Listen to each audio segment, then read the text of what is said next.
मुंबई और अहमदाबाद के बीच में बन रहा 508 kilometre long bullet train corridor, जिसमें से 352 किलोमीटर गुजरात से होकर के गुजरेगा और 156 किलोमीटर महाराष्ट्र से होकर के गुजरेगा। 508 किलोमीटर के इस डिस्टेंस में टोटल 12 स्टेशन होने वाले हैं जहां पर बुलेट ट्रेन रुकेगी। इसमें से भी कुछ बुलेट ट्रेन ऐसी होगी जो डायरेक्ट अहमदाबाद से मुंबई जाएगी। इसके अलावा कुछ बुलेट ट्रेन ऐसी होगी जो इन 12 स्टेशन पर रुकते हुए जाएगी। 12 बुलेट ट्रेन स्टेशन में से 4 स्टेशन महाराष्ट्र में है और 8 स्टेशन गुजरात में है। इसके अलावा भारत के पहले बुलेट ट्रेन कॉरिडोर में 21 किलोमीटर का अंडरग्राउंड टनल भी मौजूद है। इस टनल को मुंबई में बनाया गया है क्योंकि मुंबई काफी ट्रैफिक, काफी हाई पॉपुलेशन वाला शहर है। ऐसे में ग्रीनफील्ड बुलेट ट्रेन को पास करने के लिए कोई भी जगह खाली नहीं है और यही कारण है कि यहाँ पर 21 किलोमीटर टनल का निर्माण किया गया है। ये वाला टनल सिलफाटा से स्टार्ट होकर के बांद्रा कुर्ला कॉम्प्लेक्स तक जाता है। Bandra Kurla complex one of the biggest complex है। यहाँ पर बुलेट ट्रेन के लिए काफी बड़ा स्टेशन को बनाया गया है। यहाँ पर कमर्शियल सेंटर है, टर्मिनल सेंटर है। मुंबई का बांद्रा कुर्ला कॉम्प्लेक्स ये वाला स्टेशन अंडरग्राउंड होगा, बाकी के 12 स्टेशन एलिवेटेड होंगे। इस वाले स्टेशन को जमीन से 30 मीटर नीचे बनाया गया है। 21 किलोमीटर लंबा टनल जो कि बांद्रा कुर्ला कॉम्प्लेक्स से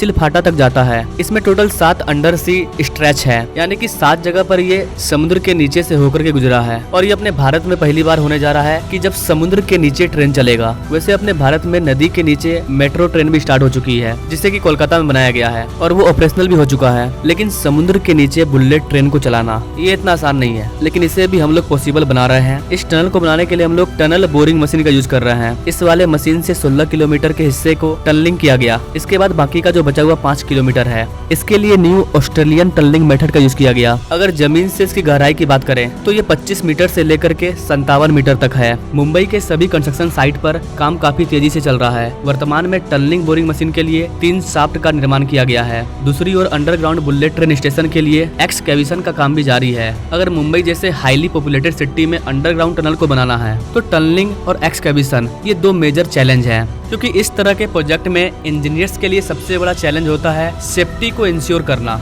यानी कि टनल के अंदर और टनल के बाहर आसपास के जो लोग हैं जो डेली ट्रेवल कर रहे हैं उन्हें नुकसान ना हो। क्योंकि एक तरफ जहाँ ऊपर समुद्र है और नीचे सुरंग है, एक तरफ जहाँ पर पूरा का पूरा शहर बसा हुआ है और नीचे सुरंग है, ऐसे में कुछ घटना घटती है तो दोनों को प्रॉब्लम होगा। अंदर वर्कर जो काम कर रहे हैं उनको भी और ऊपर जो लोग हैं उनको भी। तो सेफ्टी काफी इंपॉर्टेंट चीज है, इसलिए सिविल स्ट्रक्चर की सेफ्टी सबसे ज्यादा इंपॉर्टेंट है। और यही कारण है कि कंस्ट्रक्शन साइट पर हाईली सेंसिटिव मॉनिटरिंग इंस्ट्रूमेंट और जियो टेक्निकल इंस्ट्रूमेंट को लगाया गया है। ये सारे इंस्ट्रूमेंट्स अंडरगोइंग टनलिंग वर्क के दौरान किसी भी तरह के रिस्क को डिटेक्ट करते हैं और इन्फॉर्म करते हैं। इन सारे इंस्ट्रूमेंट के जरिए tilt, settlement, vibration, crack, deformation, overall safety of tunnel, shaft and surrounding structure सभी चीजों में होने वाले डिफेक्ट को पहले ही बता देते हैं। यानी कि तरह तरह के सेफ्टी को इंश्योर किया जा रहा है। एक इंस्ट्रूमेंट है इंक्लिनोमीटर। इसमें वर्टिकल होल होता है जो कि सेंटर ऑफ एक्सकेवेशन के दौरान शाफ्ट के टिल्ट को मेजर करता है। मतलब जिस शाफ्ट के जरिए हम टनल कर रहे हैं तो वो शाफ्ट अंदर में जाकर के कहीं मुड़ तो नहीं गया, कहीं टेढ़ा तो नहीं हो गया। अगर ऐसा होगा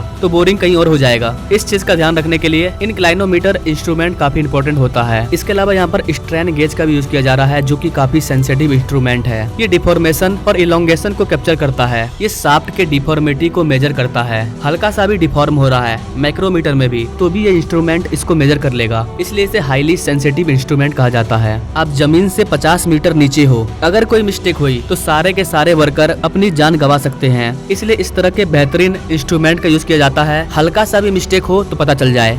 एक इंस्ट्रूमेंट होता है प्रेशर सेल्स जो कि प्रेशर को मॉनिटर करता है, यानी कि टाइम के साथ प्रेशर कितना वेरी कर रहा है इस चीज को मेजर करता है। कुछ इंस्ट्रूमेंट ऐसे होते हैं जो कि टनल के सेफ्टी और एक्सकैवेशन वर्क को चेक करते हैं। ये वाइब्रेशन को कंट्रोल करने में भी हेल्प करते हैं। ये सारे इंस्ट्रूमेंट क्लियर डाटा को प्रोवाइड करते हैं कि टनलिंग के दौरान कितना नॉइस हो रहा है, कितना वाइब्रेशन हो रहा है, इसके वजह से आसपास के लोगों को नुकसान होगा या नहीं होगा, इसकी जानकारी देते हैं। सबसे इम्पोर्टेंट चीज है वाइब्रेशन को मॉनिटर करना। इसके लिए ग्राउंड सेटलमेंट मेकर्स का यूज किया जाता है। ये एक ऐसा इंस्ट्रूमेंट है जो कि ग्राउंड सेटिंग को मॉनिटर करता है। कुछ इंस्ट्रूमेंट सराउंडिंग स्ट्रक्चर और बिल्डिंग्स की सेफ्टी को मॉनिटर करते हैं। जहाँ पर टनलिंग हो रहा है उसके आसपास जो भी बिल्डिंग है, कहीं टनलिंग की वजह से वो क्रैक तो नहीं कर रहे हैं, उन सारी चीजों को भी मेजर किया जाता है। अगर टनलिंग के दौरान ज्यादा वाइब्रेशन होगा तो जो भी कंस्ट्रक्शन हो चुका है वो भी टूट जाएगा। इसलिए इन सारे इंस्ट्रूमेंट का यूज करके डेली बेसिस पर टिल्ट को मॉनिटर किया जाता है। तो कुल मिलाकर देखा जाए तो कई तरह के जियो टेक्निकल इंस्ट्रूमेंट को इस अंडरग्राउंड टनल के कंस्ट्रक्शन में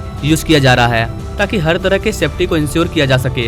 अब तक इस तरह के काम सिर्फ विदेशों में सुनने को मिलते थे। लंदन, फ्रांस, चाइना, जापान, इन जगहों पर यह सब चीज होता था। भारत में ये कभी भी पॉसिबल नहीं था, लेकिन अब ये भारत में भी पॉसिबल हो रहा है। 21 किलोमीटर लंबा सुरंग धरती के नीचे 50 मीटर नीचे, ये सुनने में ही काफी भयानक है। ऊपर समुद्र है, नीचे इंसान वर्क कर रहे हैं। जब ये बनकर के तैयार हो जाएगा तो ये भारत का पहला अंडर सी टनल होगा, समुद्र के नीचे बनाया हुआ सुरंग। ओवरऑल अपना प्यारा भारत ग्रो कर रहा है। हम इम्पॉसिबल को भी पॉसिबल बना रहे हैं। हिमालय के पहाड़ों में सुरंग बना करके ट्रेन को पास करना हो या फिर समुद्र के नीचे से ट्रेन को पास करना हो, अब अपना भारत कहीं पर भी नहीं रुक रहा है। वैसे गाइस, आपको क्या लगता है बुलेट ट्रेन का जो 21 किलोमीटर का टनल है तक बनकर के तैयार होगा या 2026 से पहले ये बनकर के तैयार हो जाएगा? 2026 में हमें बुलेट ट्रेन देखने को मिल जाएगा? क्या सोचते हैं गाइस? आप इस चीज के बारे में कमेंट करें और ऐसे ही लेटेस्ट अपडेट के बारे में जानने के लिए हमारे चैनल से जरूर जुड़े। Now thanks for watching. मिलते हैं वीडियो में एक नई जानकारी के साथ, तब तक के लिए जय हिंद।